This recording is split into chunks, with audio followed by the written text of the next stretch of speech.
Hello and welcome to week 3. This week we are focusing on Swedish Surrealism. So we're getting a little bit more specific this week. The reason I picked Sweden is because there is one particular director, a director whose work really challenges yet stays consistent with reoccurring themes throughout all of his films. And this director is Ingmar Bergman. Ingmar Bergman is a Swedish film director, screenwriter, and producer. He is really considered to be one of the most influential filmmakers of all time. Some of his most recognizable films are Smiles of a Summer Night, The Silence, Persona, Cries and Whispers, Scenes from a Marriage, and Fanny and Alexander, which was one of his later films. Ingmar Bergman was born in Uppsala on the east side of Sweden. His father was a very conservative minister. Ingmar grew up in a very religious household. He was not close to his parents, particularly his father. This greatly affected Ingmar's trust with his father and ultimately his relationship with religion and how he felt that he needed to pursue something new and on his own. By growing up in churches and being surrounded so much by religion, I think he identified with more of the visual aesthetics of religion. Bergman identified with his twisted faith in Lutheran practices as early as age 8. His interest in theater began very early. He really felt at home with the theater life. In 1942, he was given the opportunity to direct one of his own scripts at the theater. The play was seen by members of the svensk film industry, which still is a Swedish film production and distribution company based in Stockholm, as well as the largest film studio in Sweden. I'm going to be focusing on 2 of Ingmar Bergman's films, The Seventh Seal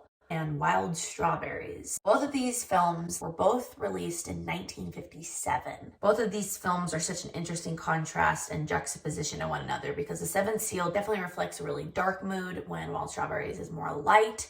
Yet both of these films touch on the same matters. Bergman's ideology towards existentialism is a prevalent topic in his work. He really challenges the ideas of the human consciousness. He consistently shows themes of reality and dreams and conversations with death. He does this conceptually and visually. In The Seventh Seal, there is symbolic representation of existentialism in the game of chess. This really reflects Bergman's personal thoughts on the games that the mind can play with death and time. To me, this really represents the game of chess that Bergman has played his whole life with questioning reality and of the living state versus the dream state, knowing what it means to be in tune with time and space. Even when he was a young child, he had a hard time telling the difference between dreams and reality, that his dreams were very vivid, very imaginative, and at times in his waking life, he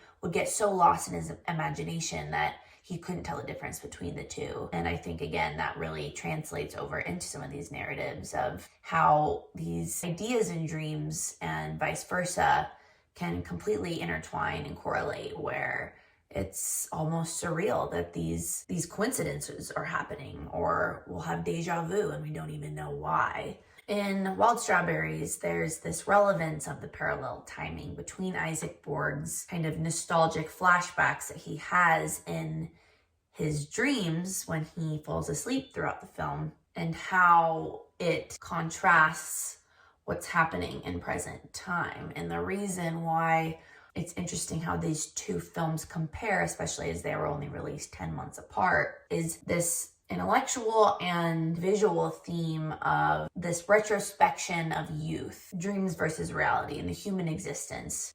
Antonius Block, the knight in The Seventh Seal, almost serves for Bergman as a physical representation of how he's viewed himself in his own life.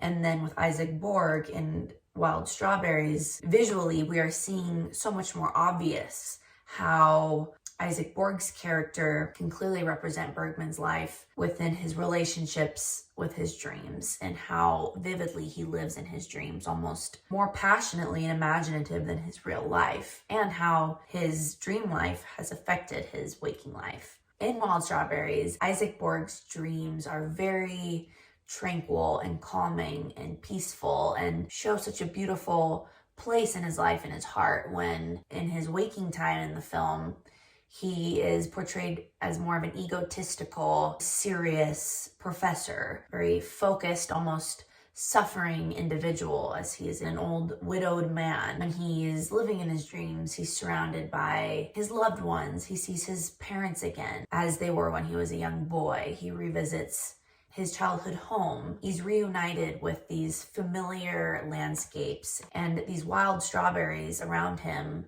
in some of these landscapes become symbols of this love and this nostalgia and this comfort and peace that he feels in his dreams. Bergman often reflects that he really preferred to be alone, and he completely lived in his imagination, and he liked to be alone with things that he created himself. His imagination brought him the most joy, just like Isaac Borg, essentially. In ways, I feel like Bergman makes a lot of these films and creates these characters that represent so much of his own life in a way to kind of mask up maybe some of this loneliness. Isaac Borg, within his dreams, he has this closure and this reckoning that he needed in his waking life that he wasn't physically getting in reality and in real time. It's interesting because in The Seventh Seal, the knight Antonius Block gets these reawakenings through this relationship with the character of death,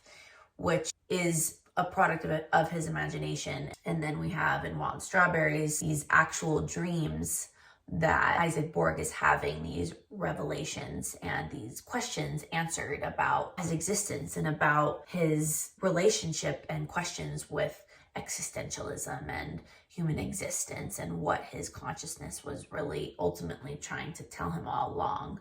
A lot of these metaphors and symbols ultimately shape Bergman as an artist. It's always very fascinating to find a director that consistently focuses on the same themes, noticeably and freely embrace their influences from their life in their work. Ingmar Bergman definitely made an impact on Swedish cinema and honestly put Sweden on the map for cinema. So with all of that being said, I invite you to watch Wild Strawberries this weekend. It's available on Canopy. I will link that below. Please join me on Sunday night at 6 p.m. on Instagram Live to discuss Wild Strawberries and go in depth a little bit further about today's lecture. Thanks so much for listening.